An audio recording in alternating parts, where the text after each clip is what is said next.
Aujourd'hui, dans Wheeler Dealers France, je pars à la recherche d'un mythique pick-up américain. Mon bon gros cube des années 80. Sous cette carrosserie sortie d'une ferme du Colorado se cache un énorme V8 made in USA. Et ça, c'est mon péché mignon. On n'est pas en France là, je suis dans l'Alabama. Je suis sur la route du blues quoi. Ah ouais. Mon projet, rendre ce gros bébé aussi fun que musclé. Mais avec ce genre de modèle, je peux vite m'enflammer. Donc faut vraiment que je me retienne au niveau budget. Ah mais t'as carrément fait des petits dessins, t'es à fond toi. Regarde un peu. Écoute, c'est super joli ça, mais c'est une grosse transformation, Jerry. Je m'appelle Jerry, je repère et négocie d'anciennes voitures dont j'ai flairé le potentiel à la revente. 10 000 euros? Non, 10 000 euros, c'est pas possible. Aurélien, mon associé et expert en mécanique, met les mains dans le cambouis afin de redonner leur splendeur d'antan à nos acquisitions. Il y a une fuite au niveau du jaune carter nuit. La boîte de vitesse aussi a fui.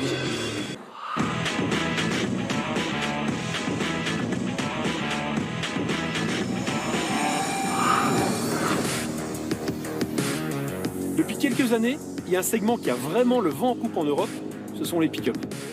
Alors évidemment, quasi tous les Japonais tels que Nissan, Mitsubishi, Mazda ou encore Toyota en fabriquent depuis de nombreuses années.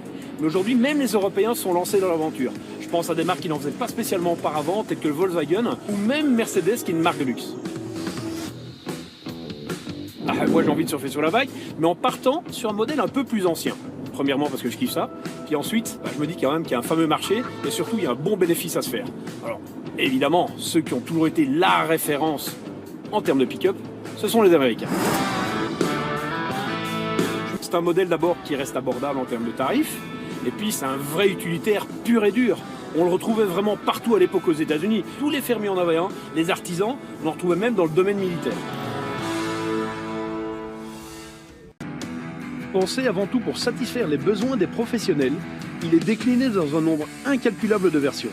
Simple ou double cabine, petite ou grande benne, il y en a pour tous les goûts. La plus grosse qualité de ce pick-up, c'est bien sa fiabilité et sa robustesse.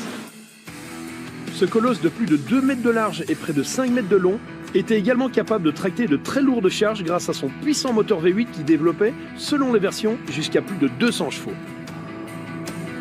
Principalement réservé au marché américain, nombreux sont les passionnés à l'avoir importé en France.